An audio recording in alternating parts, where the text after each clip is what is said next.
The history of the Fogbass is one of the most interesting deep dives into a sound that has many subgenres of electronic music.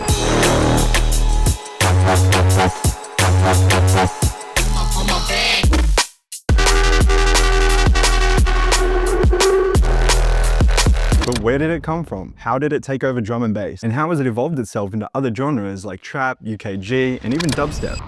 You know, because it'd gone from jungle with all the ragga vocals in it to something completely musical. The jungle thing had started to change to drum and bass, the reggae thing had come away from it. It had become more like technical. What happened was the music changed. The change must have been after '96. You had people that loved jungle that wanted to make something, didn't have that reggae vibe, but still had all them elements. Its origins are deeply embedded in the experimental sound design of DnB producers and jungle producers from the late 1990s all the way to 2010. Producers were looking for powerful sub-based sounds that also had a lot of texture and depth. And this was often achieved through everything that we know today: distortion, filtering, and layering. And this really made it the cornerstone of the genre's distinct sonic identity. So where did this sound first come from? Who were the producers that innovated on top of it? Now, where this story begins completely depends on who you ask. Some trace its origins all the way back to Doc Scott's track Shadowboxing, which was released in 1996.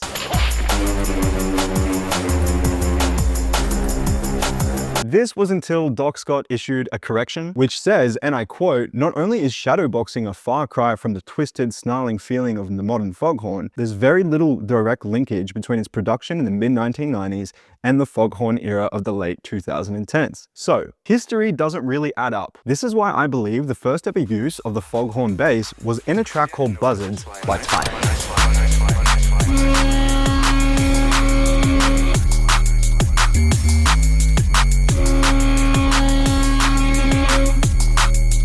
Released in 2012 on Twisted Individuals label, this track is a definitive early example and benchmark for the classic Foghorn sound. Basslines characterized by its kind of deep, gritty texture, which creates this like oppressive, crazy, distorted bass sound. But the best part about it is it always held its atmospheric quality. This one track showcases a foundational mastery of the sound's characteristics. The funniest part about this is that Tyke was never going to release the Buzzards track. He literally thought, and I quote, that it was shit. That wasn't until Lee from Twisted Individuals heard the track. He really liked it and he ended up playing it live. And the crowd went crazy. So Tyke went back into the studio and finished the track. However, it's still funny to think that a sound so powerful that is also so synonymous with DnB, jungle, and many different EDM genres may have never been realized because Tyke didn't think the song was up to scratch. Now, for a moment there, this was a talking point, but then suddenly, nothing. What happened? How is it that a sound so new, so refreshing, so innovative could just get lost in the ether like that? Enter Serum. Not to be confused with Serum, the soft synth VST that you still don't know how to use yet. What? Bro, what are you talking about, man? But there is a legitimate DnB producer named Serum. So in 2015, Serum released his remix of DJ Sly and Bassman's track Quarter Pounder Bass. Come and get a taste.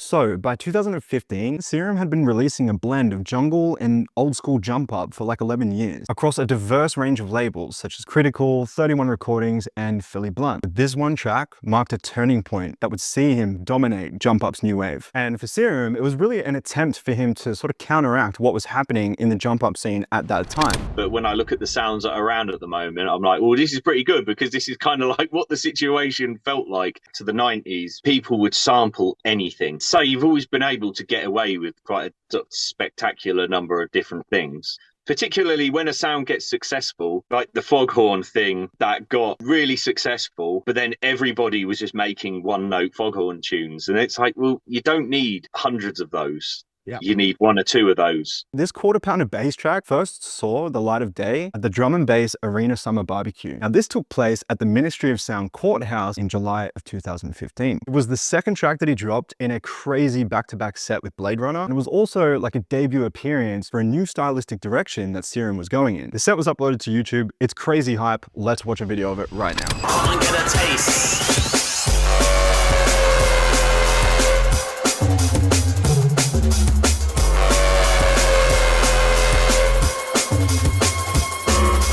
Now, although Tyke wasn't at the summer barbecue event, a very important part of his hardware definitely was. And that was the sound of the thermionic Culture Vulture. The Culture Vulture is a rack-mounted valve processor. Now, it's normally applied to guitars, but it works extremely well if you want to process long, sustained, distorted bass sounds. This specific processor is what drives huge resonant peaks through the filter, which is what gives you that really disgusting sort of horn-like sound. So upon researching this video, I found that someone already made an emulation of the Culture Vulture. Definitely not sponsored. In fact, I'm going to be using the demo version just for today's tutorial. We've got our basic sound.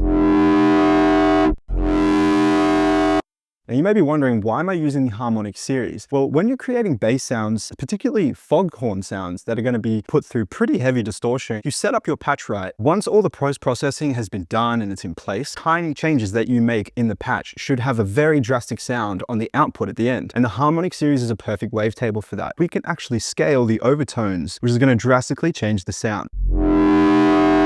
That's our basic fog. I'm going to turn off the distortion.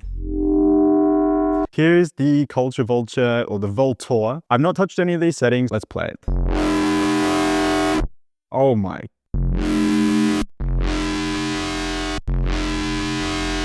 Now I've got all the crazy sound, distortion going. Let me show you really quickly how much this is going to change once we start messing around with the harmonic series.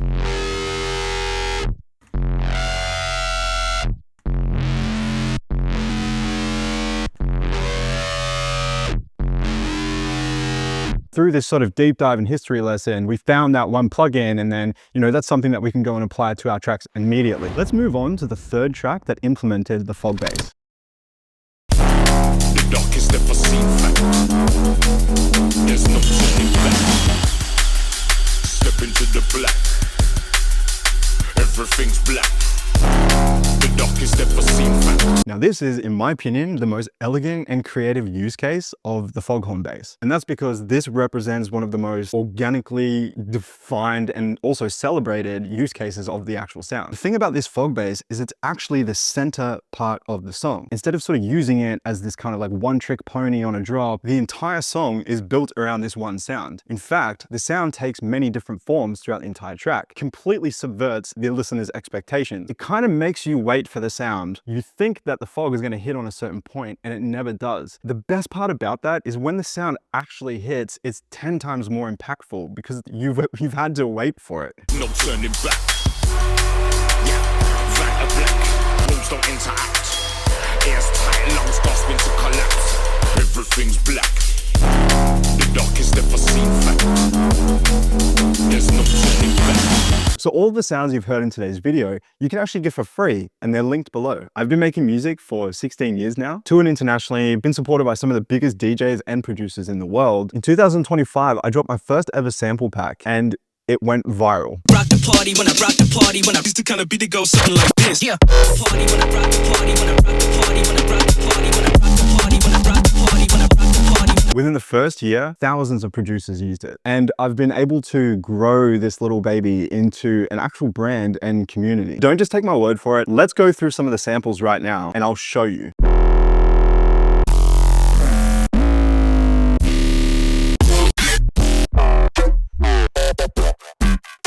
We've got all kinds of drums.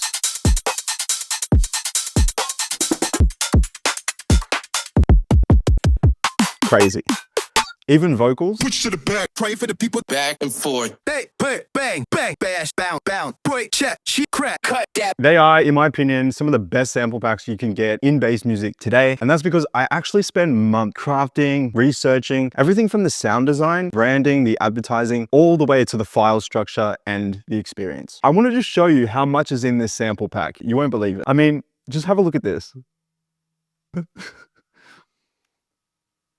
I'm still going, by the way. This is over 1,500 samples, and that's not even counting the Serum presets. And the best part is there's actually an entire folder in here for all of the foghorn sounds. So if you guys want to take your bass design to the next level, definitely consider checking out my packs. It's a great way to support me, and you can find those linked below. By the way, if you use the code FOG, you'll get 10% off your first order. Now, let's get back to the video. So how has this sound evolved and found its way into many other EDM genres? To answer this question, we need to look at the sound from a perspective of, I guess, musical problem solving rather rather than creative implementation. In its essence, the sound is just a long, sustained bass, and its characteristics are different depending on the problem that the producer is trying to solve or the world that the producer is trying to create. That's why producers in other genres, especially UKG or trap, have been able to evolve this sound into a more light and harmonic style. Now, I'm going to go a little bit rogue here. Bear with me, because I promise this is going to make sense. Perfect example of this is RL Grime's massive hit, Core. Are we ready right now?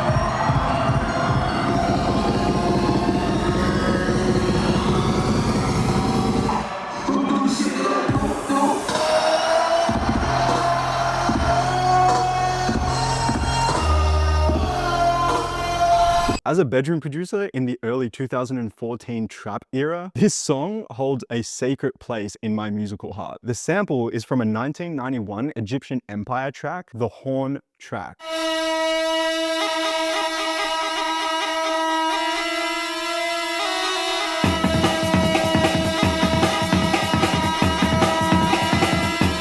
I mean, the name could not be any more on the nose. Now, this in itself was actually an early jungle track. Clearly, this is a perfect incarnation on how producers can take concepts of a sustained sound, not only as a texture or a layer, but the fundamental sound that spearheads the rest of the creative idea. The conclusion.